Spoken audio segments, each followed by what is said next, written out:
다양한 모양새로 서로 유기적으로 연결이 돼 있고요.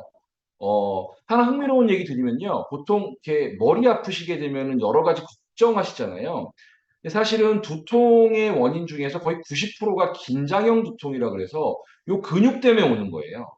근데 잘 보시면 여기 어깨 근육이 이렇게 올라가서 머리 쪽에서 이렇게 기시가 아니라 우리가 이제 인서션이라고 하면 들어가는 방향으로 들어가요. 그러니까 결국은 어깨가 뭉치고 아프면 머리에 두통도 오는 거예요. 그래서 보통 우리가 무리하고 힘들면 어깨 아프면서 두통이 오잖아요. 그래서 근육들은 굉장히 다양한 구조로 이루어져 있고 다양한 근육들이 있고 이 근육들이 또 서로서로 떨어져 있는 게 아니라 근막이라고 하는 걸로 같이 또 둘러싸여 있기도 해요. 그래서 굉장히 복잡한 구조예요. 이렇게 근육을요, 좀 표현이 이상하지만 한꺼풀 걷어보면요, 또 안쪽에 또 근육이 있어요. 그래서 사실 저희 같은 의료인들은 이런 거 공부해서 시험 보는 게 일이거든요. 옆에 있는 뭐 영어로 쭉 써 있잖아요. 이런 거 맨날 시험 봐요. 근데 문제는 이렇게 안쪽, 안해층, 디페시아라고 그러는데 안쪽 근육도 있고 또 이 표면에 있는 근육, 같은 근육들이 서로서로 얽히얽히 굉장히 복잡하게 구성되어 있다라고 보시면 될 것 같고요. 조금 더 디테일하게 보면은요. 이렇게 여기 보시면 지금 뼈에 이렇게 빨간 부분이 있고 파란 부분이 있죠. 이건 이제 사실은 요 그림은요. 말 그대로 저희 의과대학 학생들이 본과 1학년 때 근육 뼈 배우면서 보는 그 사진이에요. 이걸 가지고 시험을 보게 되는데 이렇게 빨간 부분은요. 근육이 붙어서 나가는 부분이에요. 그다음에 파란 색깔 부분은 근육이 빨간색에서 나갔던 근육이 다시 들어와 붙는 부분이에요. 사실 이런 얘기를 리더님들이 아실 필요는 물론 없어요. 이건 굉장히 전문적인 분야인데 제가 굳이 이러한 자료를 준비했던 이유는 꼭 오늘 명심하셔야 될 거는 근육은 결코 덩어리가 아니다. 우리 몸에서 하나의 장기로 취급받을 만큼 굉장히 복잡한 조직이라는 거를 잠시 보여드린 거고요. 팔도 보시면요. 우리가 이렇게, 저도 팔이 이렇게 있지만, 뭐, 이렇게 하나의, 뭐, 우리가 팔을 표현할 때는 뭐, 아, 이거 너무 지방이 많아, 팔이 너무 굵어, 근육이 어때라고만 얘기를 하지만, 이 팔도 사실은 내부적으로 피부를 걷어보면 이렇게 복잡하게 서로서로 얽혀 있어요. 자, 조금만 더 구체적으로 좀 들어가 보면은요. 요거는, 우리 근육에 있는 실 같은 섬유 하나를 띄워온 거예요. 사실은요, 근육은 현미경으로 보면 어떻게 되어 있냐면 우리 왜 뜨개질 하시는 실타래 있잖아요. 실이 막 감겨 있는 그 실타래처럼 돼 있어요. 그래서 얇은 실 같은 근원섬유 하나하나가 계속 붙어가지고 하나의 덩어리를 이루게 되는 거거든요. 근데 이게 또 얼마나 복잡하게 돼 있냐면 그 근섬유 하나하나가 이렇게 뭐 마이오피브릴 무슨 액틴 마이오필라멘트 이런 식으로 하나하나가 나눠져 있어요. 정말 너무너무 우리 전기선보다도 더 예민한 구조가 바로 우리 근육의 구조예요. 그래서 좀 전에도 말씀을 드렸지만, 근육의 중요성이요. 앞으로 계속 가면 갈수록 커질 거거든요. 그래서 제가 조심스럽게 하나 예언을 해보면, 앞으로 한 7, 8년 후면 근육을 장기로 보는 시대가 올 거예요. 하나의 심장처럼. 아, 근육은 장기입니다. 근육에서 이런 일을 하고 있고 근육을 잘 관리해야 됩니다라는 그 개념이 훨씬 더 디테일해질 거라는 거죠. 그래서 우리 리더님들께서는 근육이 중요하다는 거를 아는 건 대부분 많이 아시잖아요. 그런 수준이 아니라 아, 근육이 심장처럼 간처럼 심장처럼 굉장히 중요한 하나의 장기이구나라는 생각을 하시고 또 너무 행복한 건 그거죠. 심장이나 신장이나 이런 것들을 관리하려면 손에 잡히지 않기 때문에 굉장히 쉽지 않잖아요. 물론 가능은 하지만. 근데 근육은 리더님들 마음 먹기에 따라서 얼마든지 가꿀 수 있는 장기라는 거. 그래서 그렇기 때문에 또 우리가 너무 소홀하지 않는가라는 생각도 한번 해보셨으면 좋겠습니다. 요거는 좀 보시기 편한 그림은 아니실 수도 있는데요. 이게 실제로 의과대학에서 해부를 하는 생체 해부를 할 때 쓰는 보통 옛날 교수님들은 카데바라고 했는데 원래 정식 명칭은 커데이버라고 해서 의료용으로 기증된 시신입니다. 그 시신의 팔이에요, 사실은 이게. 그래서 이 팔을 근데 이제 요 색깔이 우리가 생각했던 색깔과 좀 다른 이유는 이제 시신이 부패하면 안 되기 때문에 포르말린에다 고정을 해요, 약품에다가. 그러면서 피부가 이렇게 약간 좀 이렇게 그 화학적으로 타는 형태가 보이기 때문에 색깔이 좀 어두워 보이는 거고요. 요런 거 하나하나가 근육이고요. 여기 실처럼 이렇게 매달려 있는 거 있죠. 요게 신경이에요, 사실은. 그래서 이런 신경들도 근육들도 여기 좀 열려 있지 않지만 안쪽으로는 혈관도 있고요. 이런 구조들이 굉장히 복잡하게 얽혀 있는 것이 바로 근육입니다. 자, 그래서 근육은요, 실제로 한 650개 정도로 이루어져 있다고 되어 있고요. 그런 근육이 뭐 골격근, 심근, 내장근 또는 수익근, 불수익근 이런 식으로 가로무늬근, 밑무늬근으로 분류하기도 합니다. 그리고 아까 말씀드린 것처럼 이렇게 다양하게 안쪽 내부 구조로 가면 너무나 유기적인 구조로 되어 있다는 거죠. 지금까지는 재미가 좀 없으시죠? 근데 이런 거를 들어두시면 그래도 우리 공부하는 리더님들이 공부 안 하시는 또 일반인 분들과 차별화되는 그런 부분이 될 수 있다고 생각을 합니다. 일단 요거 하나는 좀 알아두시면 좋겠어요. 수의근이라는 게 있고 불수의근이 있거든요. 이게 뭘까요? 수의근이라는 거는 말 그대로 움직일 수 있는 근육이에요. 우리가 지금 팔 모양이 있지만 우리가 물건을 들고 싶으면 이렇게 들 수 있죠. 제가 이렇게 지금 마우스가 있지만 제가 이 마우스를 자꾸 움직일 수 있는 거는 내가 수의근을 갖고 있기 때문이에요. 근데 반대로 오른쪽 그림 보시면 불수의근이라는 게 있죠. 불수의근이라는 건 뭐겠어요? 내 마음대로 움직일 수 없는 근육이에요. 물론 우리가 위를 움직일 수 있나요, 우리가? 근데 사실은 냉정하게 좀 얘기하면 교감신경, 자율신경을 활용하면 위 운동을 활성화시킬 수 있어요. 하지만 팔처럼 내가 마음먹은 대로 위를 움직였다 풀었다가 장을 움직였다 풀었다 할 수는 없죠. 그래서 이런 거를 이제 불수의근이라고 합니다. 이것도 물론 근육이에요. 내장근이라고 부르죠. 그래서 이 부분은 진짜 뭐 외우시거나 알아두실 필요는 없지만 수의근이라는 건 우리 몸을 움직이는 골격근, 불수의근은 우리 내장에 있는 내장근들. 근데 요 심근이라는 아이는 중간에 껴있죠. 수의근인데 횡문근이에요. 그래서 이건 어떤 의미냐면 심장은 내 맘대로 움직일 수 있는 근육은 아니지만 굉장히 역동적으로 지금 이 순간도 저도 리더님들도 뭐 1분에 거의 60회에서 80회 움직이고 있잖아요. 그래서 우리가 내 맘대로 움직일 수 있는 움직일 수 있는 수익은 아니지만 구조적으로는 굉장히 치밀하게 되어 있는 횡문근입니다. 자, 요거는 얼굴이에요. 그쵸? 근데 얼굴도요, 사실은 굉장히 디테일한 근육들로 이루어져 있어요. 그러면은 우리 리더님들 얼굴은 수의근일까요? 불수의근일까요? 제가 이게 오프라인 강의면 대답을 들을 수가 있는데 대답을 들을 수는 없긴 한데 사실 얼굴은 다들 대답하셨겠지만 수의근입니다. 움직일 수 있는 근육이에요. 제가 지금 말을 할 수 있는 것도 입 주변 근육을 활용하고 있잖아요. 그 다음에 잘 안 보이시겠지만 제가 이마를 이렇게 찡그리면 주름이 져지고요. 입꼬리를 이렇게 올릴 수도 있고요. 또는 심지어는 끔찍스럽지만 혀를 이렇게 내밀 수도 있습니다. 결국은 얼굴은 수익은 움직일 수 있는 근육이에요. 제가 굳이 왜 이 설명을 드리는지는 뒤쪽에 우리가 세 번째 챕터에 가서 제가 왜 이거를 설명했는지를 아시게 될 겁니다. 자, 그래서 하여튼 근육은요, 650개 이상으로 되어 있고, 다양한 분류가 되어 있고, 얼굴이 움직일 수 있는 근육이다라는 게 어떤 의미인지를 한번 생각해 보셨으면 좋겠습니다. 자, 근육의 기능을 한번 볼까요? 자, 근육은요, 일단은 물리적인 기능, 구조적인 기능이 있죠. 어떤 게 있겠어요? 이건 제가 그냥 늘어서 써놓은 건데, 우리 몸의 구조와 관절을 지탱하고 또 외부로부터의 충격을 막아주는 갑옷의 역할을 하죠. 그 다음에 아까 말씀드린 것처럼 구조와 장기를 수축 이완을 통해서 움직이고 조절하는 기능도 할 수 있어요. 여기까지는 일반인 분들도 잘 아시는 부분이에요. 아, 근육이라는 게 뭐 물건을 들 수 있고 구조를 보호해주고 또 움직일 수 있게 하는구나. 다 아시죠? 근데 조금 더 공부하신 분들은 이런 것도 알아요. 수축을 통해서 열을 발생시켜서 체온을 유지할 수 있도록 해준다. 근데 보시면요, 저희 추움은 어떻게 하나요? 몸을 이렇게 움츠리죠. 움츠리고 심지어는 너무 추우면 막 떨어요. 이렇게 떨어요. 그게 수축을 통해서 우리 근육이 열을 내는 과정.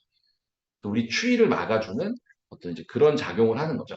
여기까지 의료인들도 불과 10년 전까지는 이렇게밖에 몰랐어요. 그러니까 근육이라는 게 장기가 되기는 부족하죠. 뭐. 구조죠, 그냥 구조. 근데 최근 들어서 굉장히 엄청나고 중요한 개념들이 등장하기 시작합니다. 이게 바로 근육의 화학적 기능이라는 거예요. 이 화학적 기능이라는 게요. 자, 보시면, 자, 그 리더님들 사이토카인이라는 얘기는 들어보셨죠? 이번에 코로나 겪으면서. 이 사이토카인이라는 게 뭐냐면 주로 지방에서 분비를 하게 되는데 우리 몸에서 나오는 일종의 호르몬이라고 보긴 좀 어렵고요. 펩타이드라고 해요.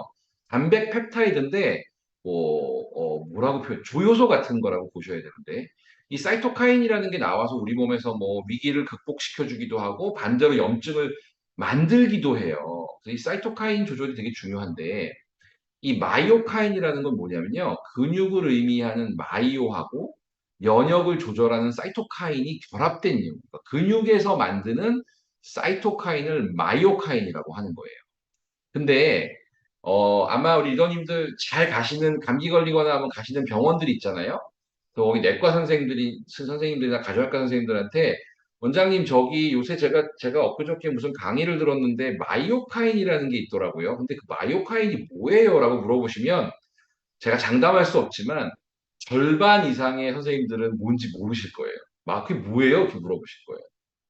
그러니까 어떻게 보면 사실은 우리 리더님들이 어떤 부분에 있어서는 건강과 관련해서 이 제도권에 있는 의료인들보다 더 앞서가시는 걸 수도 있어요. 사실은 뭐 그렇게 생각을 하실지 안 하실지 모르겠지만 제 입장에서는 그렇게 보여지는데요. 이게 왜 그러냐면 이 용어가 정의된 게 2003년이에요. 진짜 20년밖에 안 됐어요. 그리고 최초의 마이오카인인 마이오스타틴이 발견된 것도 2008년이에요. 그러니까 지금 진행형이에요, 진행. 지금 막 마이오카인이라는 걸 하나씩 찾아내고 있어요.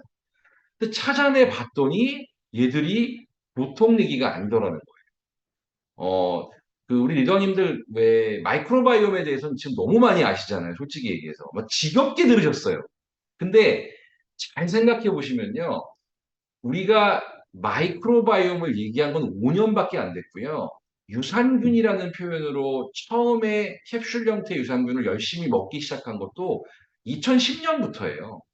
그 전까지는요, 유산균이라 그러면은 그냥 김치, 청국장, 뭐, 조금 더 나아가면 야쿠르트, 뭐, 이런 수준이었어요. 그러다가 2010년이 넘어가면서 프로바이오틱스가 얼마나 중요한지 알게 됐고, 그게 마이크로바이옴의 일종이라는 것도 알게 됐고, 그게 우리 몸에 얼마나 중요한 영향을 끼치는지, 이제는 거의 우리 리더님들 정도 수준이 되시면 전문가 수준이죠. 거의. 웬만한 의료인보다 많이 아시죠. 그런데 결국은 이 마이오카인도 앞으로 5년 후, 6년 후가 되면 그런 각도에서 보게 될 거예요. 그래서 지금 이 시점에서 마이오카인이라는 단어만 알아두시는 걸로 해도 우리 너님들 굉장히 앞서가실 수 있고요. 좋을 거라는 생각이 듭니다. 이 마이오카인을요, 지금 아직은 밝혀진 게 생각보다 많지 않습니다. 근데 지금까지 밝혀진 거에 대한 걸로 말씀을 드리면 운동을 할 때 근육이 수축하면서 그 분비량이 증가되는 거로 되어 있고요. 그럼 근육량이 많으면 더 유리하겠죠, 당연히. 근데 보시면 근육, 지방, 간, 뼈, 심장, 신장, 뇌세포 등 다양한 곳에 수용체가 있대요. 이게 무슨 의미일까요? 우리 몸 전신에 마이오카인을 받아들이는 부분이 있다는 거예요. 그러면 다시 쉽게 얘기하면 마이오카인이 우리 온몸에 작용한다는 얘기예요. 이걸 안 게 불과 10년밖에 안 됩니다. 근데 그 역할이 뭔지 봤더니 조직을 재생하고 치료하고 신진대사를 활성화하고 건강한 신체 기능을 유지하게 해주고 면역도 조절해준대요. 하잖아요. 그쵸? 마이크로바이옴하고 비슷하죠? 결국은 이것도 아직 다 밝혀지지 않은 수준에 불과한 거예요. 그래서 이 마이오카인이 우리 몸에 엄청나게 중요한 일들을 한다는 것까지 이제 알았어요. 자, 요거를 보시면요. 이렇게 마이오카인이라는 게 근육이 커지고 근육이 수축되면서 뇌에도 작용을 하고 BDNF라는 거는 뭐 마이오넥틴이라는 거는 간에도 작용하고 IGF-1이라는 거는 뼈 성장에 그러니까 아이들 성장에도 굉장히 중요한 거죠. 그다음에 뭐 심장에는 마이오넥틴이 작용하고 뭐 신장에는 아이리신 그다음에 지방세포 분화하고 하는데도 또 뭐 아이리신이라는 게 이 굉장히 다양한 마이오카인이라는 게 작용한다는 걸 지금 밝혀내고 있는 단계예요. 조금 쉽게 보여드리면요, 요거는 그 다들 아시는 생로병사의 눈이라는 프로그램에서 소개했던 사실을 제가 캡처해 온 건데 혹시 리더님들 중에서 마이오카인 뭔가 되게 신기한데 알아두면 좋을 것 같은데 라고 생각하시면 우리 뭐 저기 OTT나 아니면 유튜브 통해서 이 생로병사의 비밀에서 방송했던 마이오카인 편을 보시는 것도 되게 좋아요.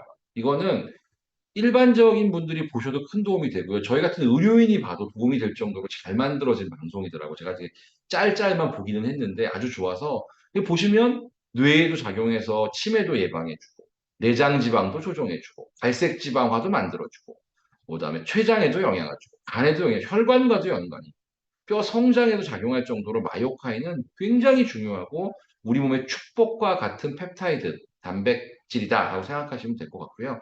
이걸 다 소개해드리고 싶지만 솔직히 말씀드려서 저도 다 모르고요. 너무 아직은 이 어떤 공부의 저 연구의 단계가 초기이기 때문에 그리고 이거 다 설명하는데 아마 한 2시간은 걸릴 거예요.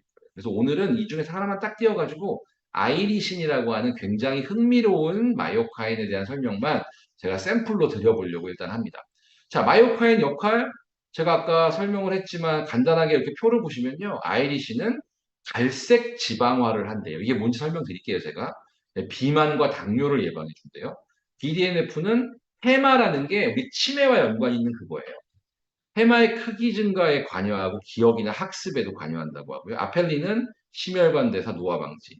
인터루킨 6는 코티졸이라고 하는 우리 몸에서 만드는 스테로이드도 분비해주고 염증을 제어해주고. IGF-1은 아이들 뼈 성장하는 데 도움을 준대요. 굉장히 중요하죠. 이거는 진짜 마이오카인 중에서 10분의 1도 안 되는 거예요. 이렇게 중요한 역할을 한다는 것 정도만 감을 잡아주시면 좋겠고, 요 표는요, 눈에 들어오시진 않겠지만, 여기 보시면 사실 이거 계명대학교에서 만든 거거든요. 이게 외국 논문이 아니에요. 근데 제가 이거를 굳이 갖고 온 이유는, 이게 국책과제예요. 계명대에서 한 국책과제라서 이 논문이 나름대로 신뢰도가 높아요. 그래서 보시면, 제가 이걸 다 설명할 건 아니고, 여기 보시면 아까 설명했던 BDNF라는 게 있어요. 근데 제 얘기를 잘 따라오셔야 돼요. 이 BDNF라는 거는 마이오카인의 일종인데, 우리 뇌에 작용하는 거예요. 그래서 해마라는 부분에 작용을 해서 기억력도 좋게 해주고, 머리도 좋게 해주고, 그 다음에 치매도 예방할 수 있는 근간이 되는 어떤 그런 마이오카인인데요. 여기 어렵지만 뭐라고 써 있냐면 엑서사이즈 타입이라고 있어. 어떤 운동을 해야 생깁니까? 라고 나오는데 여기 뭐라고 나오냐면은 모더레이트 에어로빅 엑서사이즈라고 나와요. 이 모더레이트라는 거는 뭐냐면은요. 중등도예요. 지금 어떤 분이 필기를 하고 계신 것 같은데 제 여기 적혀서요. 필기는 안 해주시면 좋겠습니다. 이렇게 제 눈에 보이게는. 자, 어쨌든 자 그리고요 여기 에어로빅이라는 건 뭐냐면 유산소 운동을 얘기하는 거예요. 그러면 BDNF라는 거를 좋게 만들기 위해서는 중등도의 유산소 운동을 하면 좋아지는 거예요. 이게 생기는 거예요. 근데 요 밑에를 보시면은요 인터루킨 4라고 하는 또 마이오카인은 고강도의 근육 운동을 하면 생긴대요. 어렵죠, 어려워. 그 다음에 인터루킨 6는 또 고강도의 유산소 운동을 하면 생긴대요. 그러니까 지금 이 마이오카인이라는 게 이렇게 어렵긴 어려워요. 근데 잘 생각해 보시면 제가 잘 상식적인 부분을 설명해 볼게요. 머리가 좋아져야 되는데 근력 운동으로 좋아지는 것보다는 빨리 뛰는 유산소 운동을 하면 머리가 좋아질 것 같다는 생각이 들지 않으세요? 그러니까 그런 식으로 우리 몸이 굉장히 유기적으로 이 마이오카인을 만들어낸다는 거예요. 근데 오늘 제가 잠깐 설명한 아이리신이라고 하는 마이오카인은요, 보면은 not described예요. 설명 못 하겠다는 거예요. 이 계명대학교에서. 왜? 어떤 운동을 할 때 생긴지 잘 모르겠대요. 이 정도로 지금 연구 단계에 있는 게 바로 이 마이오카인이에요. 근데 제가 정답은 이따 드릴 거예요. 걱정하지 마세요. 자, 근데 요 아이리신이라는 거 하나만 띄워서 보면은요. 화이트 아디포스 티슈 이게 뭐냐면 백색 지방이에요. 우리 배 나오는 거 있죠? 이게 지방 축적하는 백색 지방인데요. 이거를요. 여기 그대로 읽어보면요. browning of white adipose tissue through UCP1이라고 되어 있어요. 그게 뭐냐면 UCP1이라는 단백질이 있어요. uncoupling protein 1인데 요거를 통해서 흰색 지방을 브라우닝화한대요. 갈색화 만든대요. 이게 이 아이리신의 기능이에요. 어렵죠? 조금만 쉽게 설명드리면은요. 이게 왜 중요하냐면 자, 우리가 어, 이제 영유아가 태어나잖아요. 그 아이들은요, 지방이요, 갈색 지방이 많아요. 갈색 지방. 갈색 지방은 뭐냐면요, 우리가 몸에 지금 이렇게 저도 좀 체격이 뚱뚱한 편인데 우리가 갖고 있는 이 백색 지방하고는 종류가 좀 달라요. 백색 지방은 몸의 지방을 축적하는 형태로 작용하고요. 이 갈색 지방은 에너지를 내는 지방이에요. 그래서 여기 그림에 보시면 이렇게 번데기처럼 되어 있는 거 있죠. 이렇게 빨간 거. 이게 미토콘드리아예요. 우리 중학교 때 배우셨던 에너지를 내는 공장이에요. 이 공장이 갈색 지방에는 많죠. 근데 오른쪽에 있는 백색 지방에 보면 거의 없죠. 그래서 아이들한테는 이 갈색 지방이 많은데요. 그 이유가 뭐냐면 아이들은 2살짜리 아이가 추우면 어떻게 해요? 이불 못 덮어요.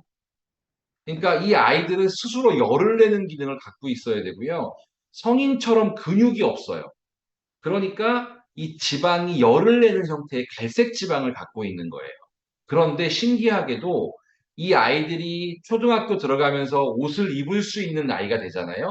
그러면 이 갈색 지방이 다 사라져요. 그러면서 백색 지방으로 변해요. 이게 이제 우리 몸의 어떤 이제 후생 유전학이라고 그러는데 몸이 진화하는 거예요. 그냥 이때는 이제 옷을 입을 수 있으니까 굳이 열내는 지방이 필요 없다고 생각하는 거죠. 근데 문제는 이 열내는 지방이 많을수록 살이 안 쪄요. 살이 먹어도 먹어도.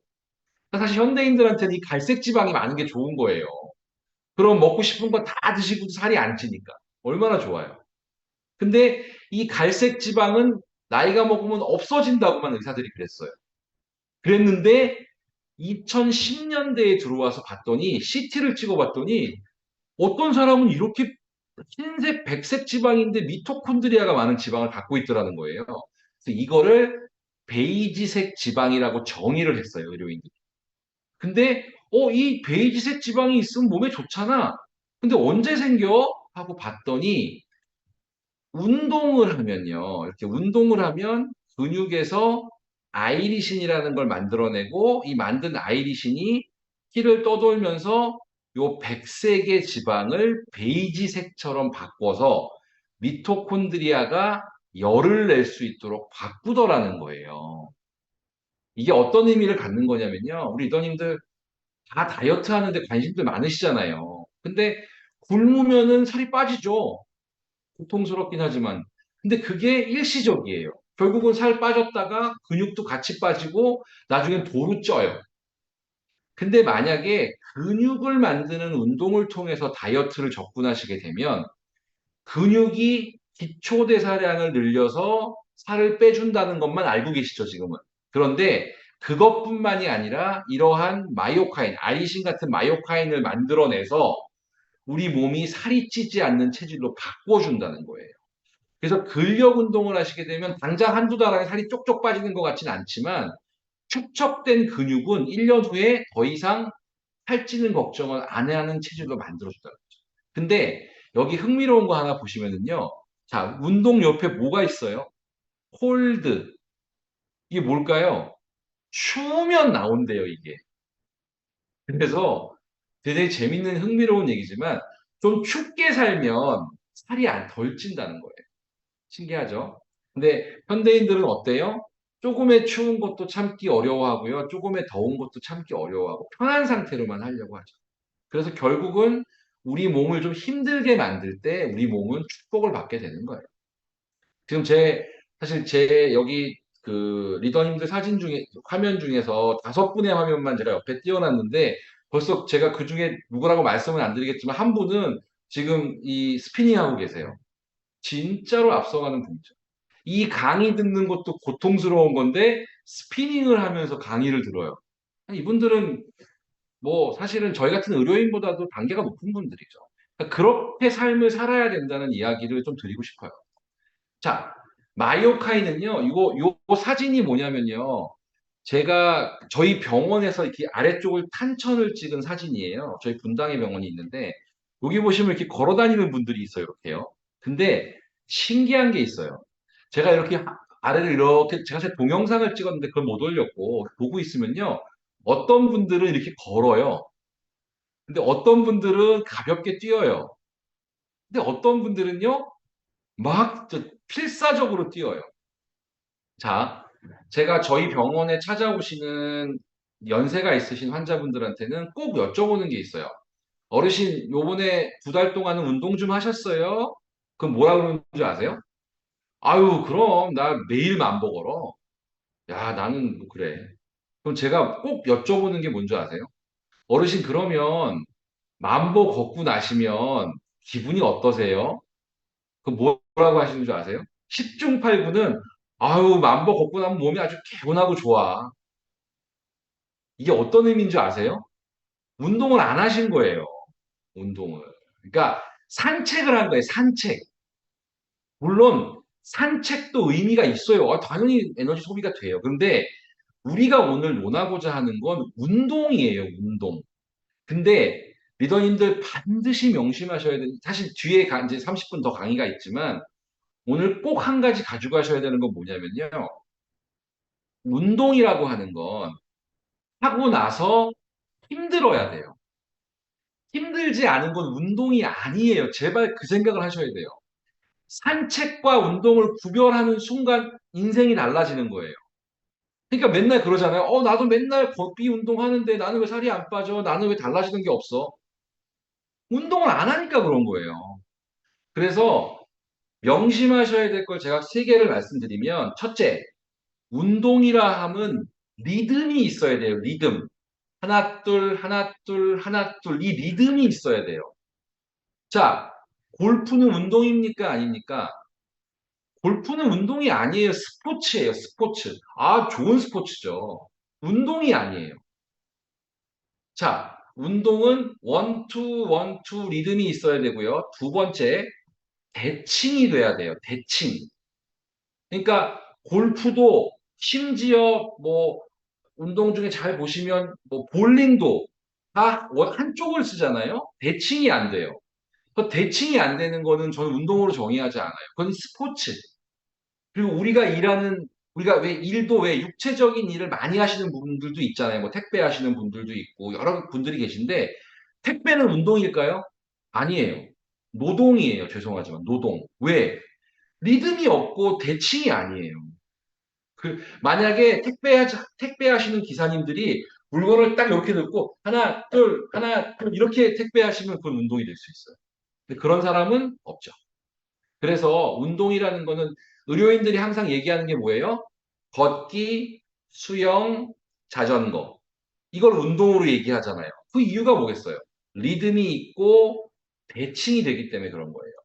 그런데 오늘 리더님들이 하나 더 알아두셔야 될 건, 자, 걷던, 자전거를 타던, 수영을 하던, 하고 났을 때 힘들어야 돼요. 그때 발전하는 거예요. 내가 지금 아까 제가 말씀드린 스피닝 하시는 리더님도 계시지만 스피닝 오늘 하고 났을 때 와, 말 시키지 마. 나 숨차. 말 못해. 이게 운동이에요.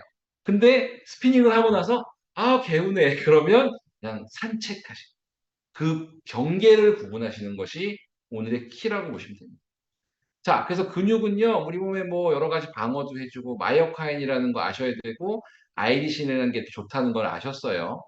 자, 그 다음에 지금부터 그럼 어떻게 내가 이걸 활용해서 100세 시대, 사실은 100세 시대를 이끈 거는, 마이오카인이 아니라 뭐예요? 마이크로바이옴이.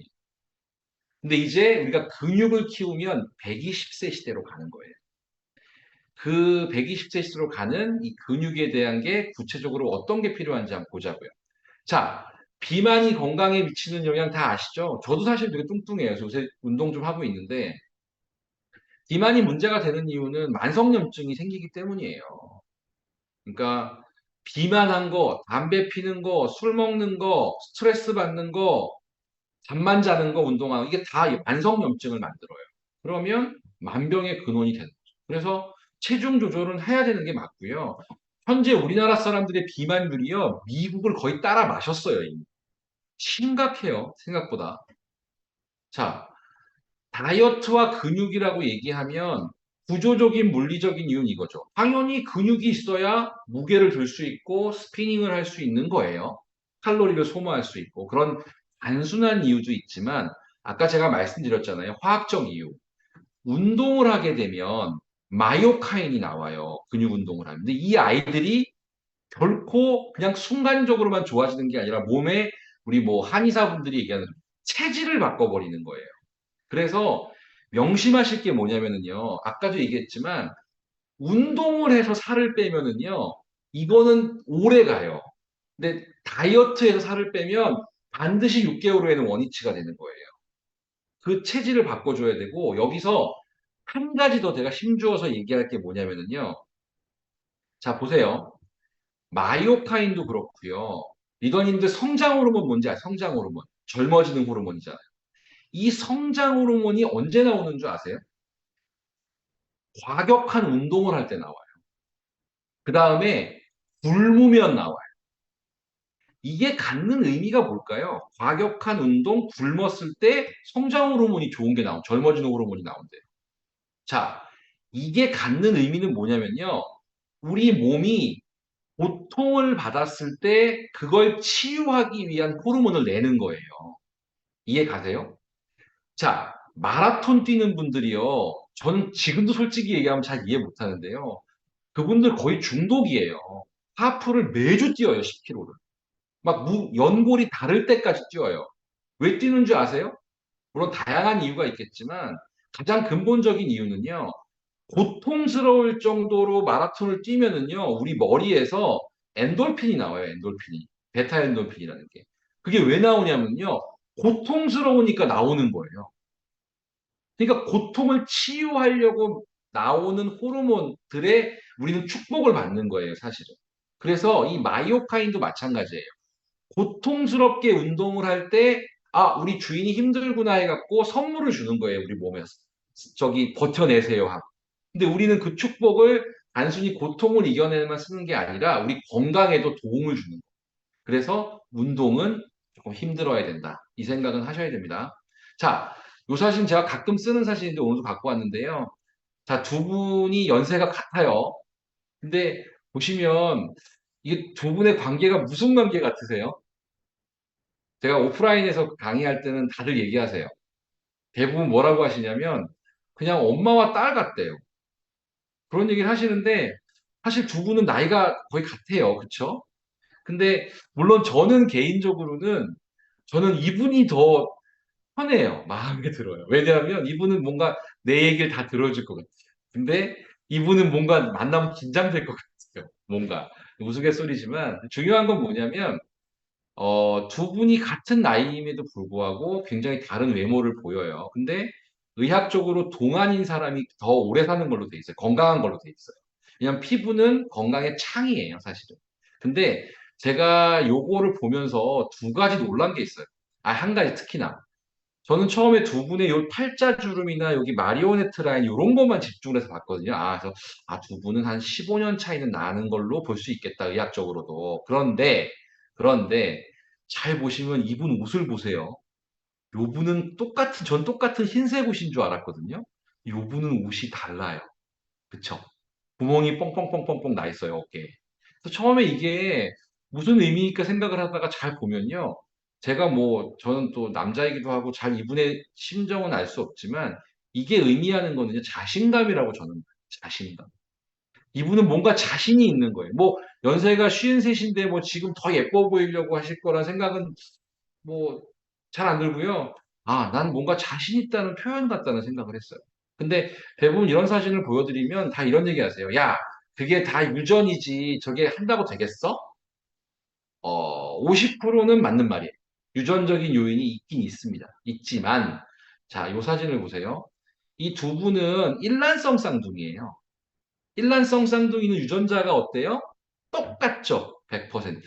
그런데 이분은 도시에서 여기 이게 사실은 미국의 성형외과 학회지에 실렸던 논문의 사진인데 이 두 분이 어릴 때 어떤 상황 때문에 떨어져 갖고 자랐대요. 그래서 이분은 뉴욕인가에서 되게 도시에서 자랐고 이분은 텍사스 사막에서 큰 거예요. 그래서 선크림도 안 바르고 담배도 피우고 술도 마시고 일도 되게 힘들게 하셨대요. 근데 이분은 좀 곱게 자란 차이가 나죠. 차이가 나요. 그래서 실제로는 유전만 영향을 주는 게 아니라 우리가 후행적으로도 내가 어떻게 나를 관리하느냐에 따라서 매우 달라짐을 볼 수 있어요. 자, 요 사진은 원래 제가 요 사진을 이거 없앴었는데 이게 생겼는데 하여튼 이게 자, 이분 누군지 딱 보시면 아시겠죠? 아실 거라고 생각하는데 제가 이 사진을 띄워놓은 이유는 뭐냐면요.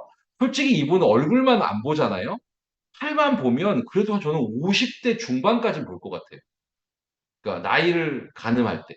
근데 흥미로운 거는 이분 얼굴까지 보면 이분 제가 알기로 이상용 씨가 지금 80대인 걸로 알고 있거든요. 근데 얼굴까지 보고 나면 사실은 50대로 보긴 좀 어렵죠. 그죠? 그래서 사실은 얼굴 관리도 좀 해야 돼요. 또 얼굴마저 동안이라면 젊음의 완성이 되겠죠. 자, 근데요. 자, 그 체중 조절을 하는 데 있어서 왕도는 뭐예요? 적게 드시고 많이 움직이는 거예요. 근데 이런 얘기 말씀드리면 다들 경기를 하시죠. 그건 누가 몰라?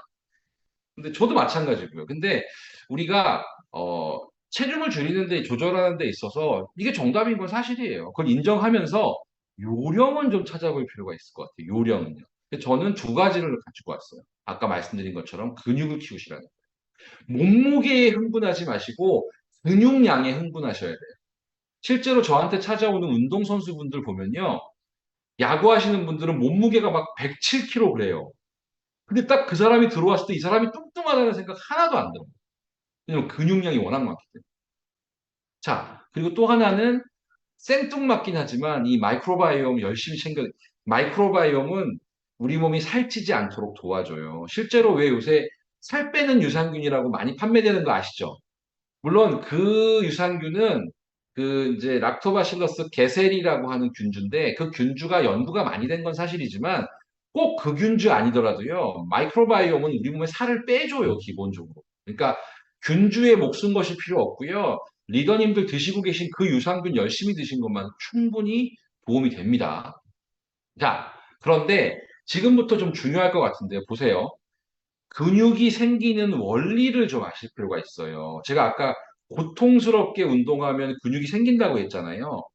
이게 어떤 개념이냐면요. 이렇게 평범한 근육이요. 무거운 물건을 들거나 스쿼트를 하거나 했을 때 이렇게 찢어져요, 근육이. 근세포가. 제가 아까 왜 근육은 섬유 다발 같은 거, 실타래 같은 거라고 했잖아요. 그 실타래의 실이 끊어진다고 이렇게요. 그럼 끊어지면 어떤 일이 벌어지는 줄 아세요? 우리 몸에서 그 끊어진 부분에 본드칠을 해요, 이렇게. 본드칠을 하는데, 생각해 보세요. 이런 뭐 유리병이 깨졌는데 거기다 본드칠을 하면 어떻게 돼요? 두꺼워지겠죠, 그 본드 때문에. 그렇게 두꺼워지는 과정이 근육이 커지는 과정인 거예요. 그래서 또 말씀드리지만, 근육은 찢어져야 커져요. 근육이 자, 그렇다고 해서 완전히 근육 파열을 얘기하는 건 아니, 그거는 사고고요. 자잘하게 근육이 찢어지면, 우리 리더님도 보세요. 오늘 스쿼트를 200개, 300개 했어요. 처음 스쿼트를 하시는 분이 100개 하잖아요? 다음날 아침에 일어나면 어때요? 이런다고요. 아파, 아파, 아파, 아파, 아파. 나 알배겼어. 그게 근육이 찢어진 거예요. 그렇게 터지면 그 근육은 회복이 되면서 근육이 커지는 거예요. 그런데 그 다음에, 그렇게 한 2주 했더니, 이제는 스쿼트를 100개 했는데 안 아파요, 다리가. 그럼 뭐예요? 그 근육만 유지하는 거예요. 커진 근육을. 근데 나는 근육을 좀 더 키우고 싶어요. 그럼 어떻게 해야 돼요? 무게를 들어야 되는 거예요. 그러면 다음날 또 아파요. 그럼 또 근육이 터진 거예요. 그런 식으로 근육을 키우려면 어쨌든 다음날 아프다는 소리가 나와야 되는 거예요. 그 대신 조건은 있어요. 반드시 근육이 찢어진 이후에는 그래도 최소 48시간에서 넉넉히는 72시간은 쉬어줘야 돼요. 그럼 어떻게 하면 좋겠어요? 하루는 상체 운동하고 하루는 하체 운동하고 번갈아서. 그 다음에 하루 정도는 근육을 유지하는 정도의 운동. 그러니까 세게 안 하고 가볍게 유지. 또 그 다음 날은 한 3일 정도 지나고 나면 다시 무게를 좀 늘려줘요. 회복이 되면. 그런 과정을 하게 되면 근육을 키울 수 있는 거예요. 근데 그런 데 있어서 적절한 휴식이 필요하고 무엇보다 중요한 건 뭐예요? 단백질을 먹어야 돼요. 왜? 이 단백질이라는 게 이 찢어진 데를 발라주는 본드인 거예요. 그러면 단백질 섭취가 충분한 사람은 저 본드가 잘 붙으니까 근육이 잘 붙어요. 근데 본드가 없는 사람은 찢어진 상태에서 아프기만 하고 빨리 회복이 안 되는 거예요. 붙지를 않아요. 그래서 적절한 단백질 섭취가 그만큼 우리가 중요하다고 지금 난리를 치고 있는 거예요. 자, 단백질 섭취량은요, 저희 학교 때 배울 때는 되게 심플하게 배웠어요. 그러니까 보통 킬로그램당 1g, 그럼 60kg 나가시는 분은 60g을 하루에 먹으면 되는 거예요. 그런데 60g이라는 거는요, 돼지고기로 따지면은 60g이 아니고 한 200g쯤 먹어야 되는 거예요. 왜? 단백질의 양으로서 순수하게 60g입니다. 그럼 돼지고기에는 보통 부위마다 다르지만 한 20% 정도가 단백질이거든요. 그러니까 20%, 30%니까요. 그래도 200g은 먹어야 한 5, 60g 먹을 수 있는 거죠. 근데 다만 우리가 실제로는 그 뭐 돼지고기만 먹지 않잖아요. 뭐 우유도 마시고 뭐 심지어는 식물성 단백도 먹기 때문에 고루고루 적절하게 드시는 게 중요하고 최근 들어서는 저희 때는 1g 얘기를 자꾸 했었는데 여기 보시면 근육을 증대시키기 위해서는 1.5에서 1.8g을 먹으라는 거예요. 심지어 요새는 2g 먹으라는 얘기들이 많이 나와요. 왜? 그 정도 먹어서 근육량을 키우라는 거죠. 다만, 딱, 런 경우는 안 돼요. 신장 기능이 떨어진 경우는 안 돼요. 그러니까, 주변에 투석하시는 분들이 계시잖아요. 만약에 그분들한테는 단백질 파우더나 이런 거 권하시면 안 돼요. 그건 좀 위험해요. 이분들은 단백질을 제한해야 되기 때문에 그건 위험하고요. 또 투석은 안 하지만 신장 수치가 나빠서 병원을 다니시는 분들이 있죠. 그런 분들은 단백질을 그래도 그 병원에서 지정해 주는 만큼 감량해서 먹어야 되기 때문에 최소한 그 부류의 분들, 신장 기능이 떨어져 있다고 진단받은 분들, 아, 나 평소에 신장이 안 좋아. 이거는 사실은 그분의 개인적인 생각이고요. 진단을 받은 분들한테는 단백질을 과하게 권하셔서는 안 돼요. 그걸 제외하고는 단백질 많이 먹으면은요, 쓸 만큼 쓰고 어차피 다 빠져나와요. 칼로리를 쓰거나. 다만 중요한 게 있어요. 지금 사실 오늘 듣고 계신 리더님들 연령대가 다양하실 텐데요. 요새 되게 양극화로 가요. 젊은 분들은 단백질 섭취량이 너무 많아져 버리고요. 계속 고기만 먹잖아요. 근데 65세 이상의 어르신들은 자꾸 단백질이 부족해져요. 이거 최근 연구거든요. 인제대 서울백병원에서 한 건데, 요게 그 기준은 2016, 18이지만 2021년에 나온 자료인데, 여전히 사실 65세를 어르신이라고 하는 건 저는 굉장히 저도 뭐 50대 중반인데, 누군가 저한테 앞으로 10년 후에 어르신이라고 하면 정말 너무 기분 나쁠 것 같은데, 지금은 이제 어르신은 그래도 85세는 돼야 어르신인데, 어쨌든 65세 이상인 분들만 봐도 단백질이 부족하다는 거예요. 여기서 더 중요한 거는 오른쪽에 있는 거. 한 끼에 몰아먹기예요. 아침에는 그냥 빵에다가 잼 발라가지고 먹고 나오고, 저녁에는 고기를 잔뜩 먹어요. 그게 효율이 있는 걸까요? 효율이 없어요. 가끔 저희 때 어릴 때 그런 얘기는 했었어요. 야, 요새 고기 구경한 지 오래됐다. 야, 오늘은 잔뜩 좀 기름칠도 좀 하고 좀 단백질 좀 채우자. 그랬는데 단백질은요, 일정량 이상 먹으면 다 빠져나가요. 아니면 살로 붙여버리든지. 그래서 단백질이라는 거에 있어서 가장 중요한 거는요. 특히 현대인들한테는 꾸준히 조금씩 나눠 먹는 거예요. 물론 쉽지는 않아요. 인정해요. 하지만 식사 중에서 비건 분들이 아니라면 비건 분들도 물론 비건 식단 잘 보시면은요. 단백질이 많은 채소가 굉장히 많아요. 콩이나 브로콜리 이런 것들.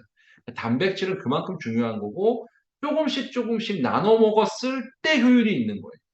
그걸 명심하셨으면 좋겠고요. 실제로 단백질이 부족해지면 뭐 음식이 땡기기도 하고 실제로 단 게 땡겨요. 왜? 단백질을 섭취를 안 하기 때문에 당분만 섭취하면 인슐린이 확 올라갔다 내려오잖아요. 그러니까 자꾸 또 단 게 먹고 싶어져요. 그리고 근육 손실도 오고요. 손톱 갈라지기 시작하죠. 기분 우울하죠. 그 다음에 상처 회복도 느리죠. 자꾸 잔병 치레해요. 감기 걸리고. 면역력이 떨어지니까. 면역 세포를 만드는 것도 기본적으로 단백질이 있어야 되는 거거든요. 거기에 모발도 손상이 오고 여기 안 써 있지만 피부도 푸석푸석해지고 다 안 좋아지죠.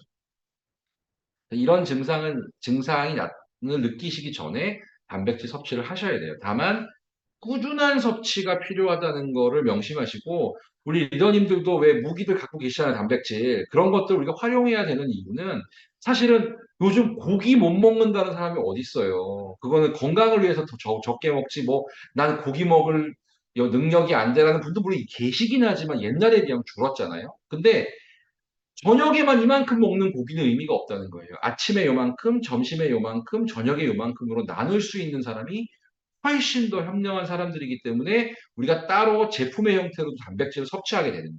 그게 현명한 섭취가 될 수 있다는 거죠. 자, 요거는 이제 지금부터는 중요한 얘기는 다 드렸고 팁을 설명할 거예요. 팁. 제가 아까 그 얘기했죠. 얼굴 근육은 수익근일까요? 다들 아마 제가 얼굴들은 못 뵀지만 수익근이라고 답변하셨을 거라고 생각해요. 근데 수익근이라는 게 무슨 의미예요? 얼굴 근육도 키울 수 있다는 얘기예요. 이해 가세요? 얼굴 근육을 키울 수 있어요. 어떻게 키울 수 있어요? 얼굴로 운동하면 돼요. 여기 조금, 이게 조금 흉측하긴 하지만 이 얼굴 표정 짓는 거 보세요. 이렇게 표정 지으면 얼굴 근육이 생겨요. 또는 이렇게 하기도 해요. 자, 여기서 중요한 게 뭐예요? 제가 이거를 오프라인에서 해보시라고 시키면 어떻게 하냐면, 아, 에, 이, 오, 우, 이렇게 해요. 이거 뭐예요? 산책이에요, 산책. 산책은 운동이 안 돼요. 진짜, 제가 이 야심한 시간에 송구스럽지만, 아, 에, 이, 오, 우, 이렇게 하셔야지 근육이 생겨요. 아프니까. 실제로 이렇게 5분만 하시잖아요. 다음날 아침에 일어나면 땡겨요. 아, 아파, 아파. 이렇게 돼요. 근육이 생기는 거예요. 그리고 심지어 외국에서는요, 이렇게도 해요. 숟가락 같은 거 물어요, 이렇게. 숟가락이나 무게 있는 거 있죠. 무게를 이렇게 물고서 오 하면은요, 이 무게 때문에 이 근육이 아무래도 힘을 받아요. 앞쪽으로 길게 무셔야 돼요. 그리고 움직여 보세요, 한번. 그러면 아무래도 근육을 쓰게 되시죠. 좌우로 움직여 보면. 그러면서 근육이 생겨요. 자, 이 부분에 대한 자세한 내용은 유튜브에다가 얼굴 근육 운동 아니면 페이스 엑서사이즈라고 치시면 방법들이 나와요. 이거 하면 얼굴에 근육이 붙어서 진짜 동안이 될 수 있어요. 이거 꼭 실천해 보셨으면 좋겠어요, 저는. 솔직히 근데 저도 잘 안 해요. 게을러서 그래, 게을러서. 잘 와닿지가 않아요. 근데 우리 리더님들은 하실 거라고 저는 생각하고요. 요 부분도 되게 의미 있는 부분인데요. 우리가 이렇게 35세, 45세, 55세 나이가 들어갈수록 당연한 얘기지만 근육량이 줄고요. 그 다음에 되게 충격적인 거는 지방이 줄어요. 느는 게 아니고. 얼굴에 있는 지방은 내장 지방이 아니고 희아 지방인 거 아시죠? 희아 지방은 우리 몸에 필요해요. 젊음을 유지해주고. 근데 슬프게도 이렇게 지방이 빠져요.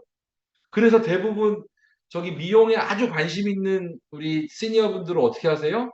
여기다가 지방을 넣어요. 돈 주고 넣어요. 웃기죠? 지방을 빼라 그러면서 얼굴에 넣어요. 자, 이거를 아셔야 될 필요가 있고요. 자, 아래쪽 그림 보시면 뼈를 보세요. 똑같은 뼈 같죠? 잘 보시면 뼈의 볼륨이 나이가 들수록 볼륨이 작아져요. 샤프해져요, 뼈가 오히려. 둥글둥글하던 뼈가. 이렇게 되면 여기 걸치는 근육이나 지방이 늘어지는 거예요. 그래서 결국은 얼굴의 절대 동안을 유지하시려면 아까 그 근육 운동 하셔야 되고요. 지방이 줄지 않도록 노력하셔야 돼요. 얼굴 지방. 요령을 알려드릴게요. 세 번째, 골다공증 오지 않도록 뼈가 튼튼하도록 해주는 과정이 필요한데요. 그 중에 첫 번째로, 뭐 피부 구조로 넘어갈게요, 그냥. 첫 번째로 하셔야 될 거는 뭐냐면, 당연히 좌회선 차단하는 거예요. 자, 제가 너무 뻔한 얘기를 하니까 식상하시죠? 제가 어마어마한 논문을 하나 보여드릴게요. 이거 분당서울대병원에서 낸 논문인데 세계적으로 최초로 나온 논문이에요. 이게 뭐냐면요. UV 모듈레이션, 그러니까 자외선을 조절하는 거예요. 피하에 다시 할게요. 그러니까 피하의 지방 대사를 조절하는 자외선이에요. 이게 이 내용이 뭐냐면요. 햇빛을 자외선을 받잖아요. 지방이 녹아요. 그러니까 햇빛을 많이 받는 부분은 지방이 없어지는 거예요. 잘 생각해 보세요. 우리 손등 같은 데 보세요. 여기 저도 뚱뚱한 편이지만 여긴 살이 없어요. 그렇죠? 발등 살이 별로 없고요. 얼굴 살이, 목살이 뱃살보다는 훨씬 적어요. 그 이유를 밝힌 세계 첫 논문이에요, 이게. 그러니까 이 좌회선을 받으면 이 좌회선이 투과를 하면서 밑에 들어가서 지방이 생성되지 않도록 독려한다는 거예요. 그래서 좌회선 관리를 안 하잖아요. 그러면 피부에 주름만 생기는 게 아니라 지방이 없어져 버려요. 그러면 동안을 잃는 거예요. 그래서 연세가 드신 어르신들 보면 자꾸 여기 지방이 없어지잖아요. 그러니 오늘의 주제와는 조금 빗나가는 팁이긴 하지만 자외선 차단제를 얼굴에는 잘 발라야 돼요. 그 대신 여기 팔뚝 같은 데는 발라야 돼요, 안 발라야 돼요? 여기는 맞아야죠, 햇빛을. 그래야 살이 빠지죠, 여기가. 얼굴 살은 빼지 말고 여기 팔뚝 살은 그렇게 빼시라는 거예요. 그러면 여기 비타민 D 합성도 잘 되죠. 그러니까 이제는 저기 아주 위험한 장소만 아니라면 과감하게 나시티 같은 거 입으시는 것도 방법이에요. 그러면 팔뚝에는 살도 빠지고 비타민 D 합성되고 얼굴은 딱 싸매주시면 여기는 지방이 유지되면서 동안이 되고 그러니까 이제는 이런 요령은 필요한 거예요. 살면서. 누군가가 자외선에 차단제를 발라야 돼요. 얼굴은 바르고 팔은 바르지 말아야죠. 그런 지혜는 필요합니다. 자, 그래서 자외선이 피하 지방의 합성을 억제한다는. 자, 그래서 효율적인 피부 관리 하시려면 피부 건조하지 않도록 물 많이 먹고 자외선 차단제 발라갖고 지방 없어지는 것도 예방해 주면서 뼈도 흡수되지 않도록 튼튼하게 만들어 주시고 또 근육 운동하시면 이제 이 우리가 스피닝하고 스쿼트 하면서 만들어진 이 근육만큼 얼굴에도 근육이 생길 수 있다는 말씀을 좀 드리고 싶고요. 그래서 뻔한 얘기 먹고 발라서 안팎으로 채우자는 거예요. 먹는 건 뭐예요? 단백질하고 항산화제. 이 두 개는 목숨 걸고 꼭 음식으로 과일 먹어야 됩니까? 저는 그렇게 생각하지 않아요. 과일에 생각보다 안티옥시던트가 별로 없어요, 요즘. 다 하우스 재배하기 때문에. 그래서 여러분 갖고 계신 식물 영양소 제품이 있잖아요. 최고죠. 그렇게 먹으면서 가꿔 주시고 또 좋은 화장품이나 선블럭 하시는 거 잊지 마시는 과정. 이걸 통해서 젊어질 수 있다는 말씀을 드렸어요. 그래서 오늘 내용들을 조금 정리를 해보면 이거예요. 오늘 제가 한 얘기는 근육에 대한 이야기예요. 지금 오늘 들으신 리더님들은 그래, 그 중요한 거 알아라고 생각하시죠? 앞으로 10년 후가 되시면은요, 사람들은 근육 얘기만 할 거예요. 그리고, 근육 운동 하는데 머리 좋아지려면 중등도의 유산소 운동을 해야 돼.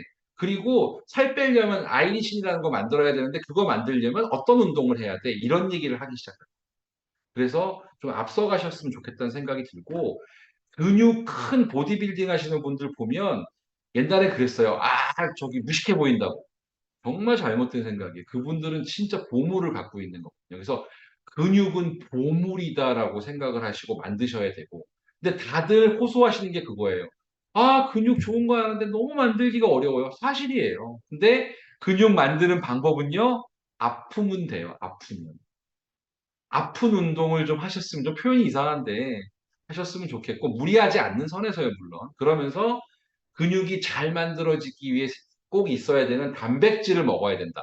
이것도 잘 아시죠? 단백질은 한 방에 많이 먹어서는 비효율이다. 꾸준히 소량을 섭취했을 때 적은 비용으로 근육을 키울 수 있다. 그래서 결국은 우리가 항산화제, 엔티옥시던트가 80세 인류를 만들었고 마이크로바이옴이 100세 시대를 지금 이끌고 있거든요. 근데 결국은 근육이 120세의 시대를 완성할 것이다라는 것이 제 개인적인 생각입니다. 그래서 오늘 강의는 여기까지 할 거고요. 들어주셔서 너무 감사하고 궁금하신 것들 한 2, 3분만 채팅창에 쳐주시면 제가 저기 답변 드릴 수 있는 것들을 한번 드려볼게요. 잠깐만요. 제가 창을 좀 키우겠습니다. 잠시만요. 제가 안경을 좀 벗을게요. 저도 약간 무안이 와서. 어디 봅시다. 어디 볼게요. 어디 볼게요. 수익은, 낙서, 엄마. 뭐 질문도 채팅창에 올려주세요. 제가 보고, 진짜. 신장의 식물성 단백질도 문제가 될까요? 당연합니다. 식물성 단백이든 동물성 단백이든 단백질 자체가 신장이 안 좋으신 분한테는 리업테이크가 안 되기 때문에 굉장히 무리를 줘요. 그래서 그 신장에 문제가 있는 분들은 고단백을 그러니까 저단백을 할 수밖에 없어요. 사실 슬픈 일이죠. 그 식물성, 동물성이 의미가 없습니다. 신우신염이 있으면 단백질을 얼마큼 먹느냐? 자, 신우신염이라는 거는 대체적으로 95% 이상 급성 질환이거든요. 급성이에요, 급성. 급성이기 때문에 신우신염은 길게 가도 1주에서 2주인데, 그 기간을 혹시 물어보시는 거라면, 저 같으면 신우신염 있는 동안은 단백질 섭취 안 합니다. 왜냐면 단백질 섭취하면 신우신염 때는 무리가 갈 수 있어요. 근데 그래봐 1주니까, 1주, 2주. 근데 만성 신우신염이 있는 분들이 아주 드물게 있거든요. 그 경우라면 이거는 판단이 어려워요. 그 사람의 상태에 따라 달라져요. 그래서 따로 보충제를 먹는 거는 만성 신우신염이 있는 분들은 저는 약간 애매하다고 봅니다. 안 권하는 게 맞아요. 다만 만성 신우신염 있는 분들이요. 아마 10,000명에 1명밖에 안 될걸요. 자, 그렇습니다. 당뇨 환자들은 근육이 잘 안 만들어진다고 하는데 어떤 운동이 근육을 제가 말씀드렸잖아요. 당뇨 환자분들 당연히 신진대사가 좋지 않기 때문에 근육이 잘 안 만들어져요. 근데요, 실제로 어르신들이 뭐라 그러냐면, 나이가 70대니까 근육이 안 만들어져. 이렇게 얘기하시죠. 근데 아까 이상용 씨 보셨잖아요. 운동을 충분한 강도를 가지고 하면 근육이 안 생길 수 없어요. 그래서 당뇨도 마찬가지로 충분한 로딩을 주면 생길 수 있습니다. 신장이 하나이신 분께 신장이 하나이신 분은 상관없어요. 신장이 하나라도 잘 기능을 하고 있다고 그러면은 하나라도 충분히 드실 수 있다고 저는 봅니다. 과량을 근데 그래도 우리가 심리적으로 신장이 하나라고 그러면은 막 3g, 4g 드시는 것까지 권장하기는 좀 어렵죠. 인터벌 운동을 자전거로 매 2, 30분 합니다. 인터벌 운동, 제가 사실 운동 전문가는 아니에요. 보시면 아시겠지만, 뭐 제가 운동 잘하게는 안 생겼잖아요. 근데 문제는 인터벌 운동이라는 거는 고강도 운동을 했다가 30초 쉬고 또 1분을 하고 하는 거잖아요. 당연히 근력 키우는데 도움이 좀 될 거라고 봅니다. 강도가 세기 때문에. 다만, 인터벌도 어떤 걸 하냐에 따라 달라지겠죠. 프로테인에 콜라겐, 유산균 믹스해서 자, 프로테인에 당연히 콜라겐이나 유산균을 섞으셔도 관계는 없을 것 같습니다. 다만 그 프로테인 제품에 너무 비타민 C가 있거나 신맛이 나거나 할 때는 유산균이 약간 사멸할 수도 있으니까 그런 것만 조심하시면 상관없고요. 네, 문제될 건 없습니다. 신장 이식이나 수술하시는 분의 단백질 섭취량. 이거는 그 신장 똑같은 얘기예요. 수치에 따라 달라져요. 그건 제가 단답형으로 얘기할 수는 없을 것 같아요. 실제로 신장 이식을 하셨는데 그 신장이 작동을 잘하는 분이 있고 약간 신통치 않은 분들도 있어요. 그래서 거기에 따라서 이거는 우리 리더님들은 관여하시면 안 돼요. 절대로. 이거는 그 주치의가 얼마큼 먹으라고 하는 걸 보시고 거기에 맞추셔야 돼요. 신우신염이 1년에 한 번 온다면 아니에요. 신우신염을 1년 동안 달고 사는 사람이 있다니까요. 만성으로. 그런 게 만성 신우신염이 1년에 한 번 오면 그건 급성이죠. 갑상선 항진증이 있는데 운동을 하지 말라고 하는데 운동을 안 해야 합니까? 갑상선 기능 항진이 있는 경우에는 체력의 소모가 너무 심해요. 그러니까 내가 가만히 있어도 갑상선이 신진대사를 돌려버리잖아요. 굴리잖아요. 그래서 갑상선 항진이 있는 경우에 안정기에 들어가지 않은 상태에서는 과격한 운동은 피하시는 게 맞아요.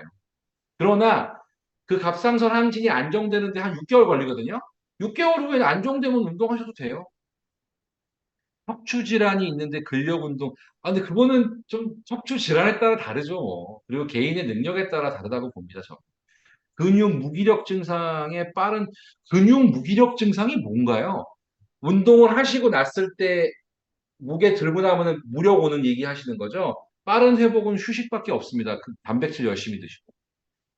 코티졸 호르몬 수치가 2,000가량 되는데 쉬를 줄이는 방법이 뭔지 잘 모르겠습니다, 제가. 수치를 코티졸이라는 건 스트레스 호르몬이기 때문에 스테로이드예요, 일종의. 스트레스를 줄이셔야 돼요.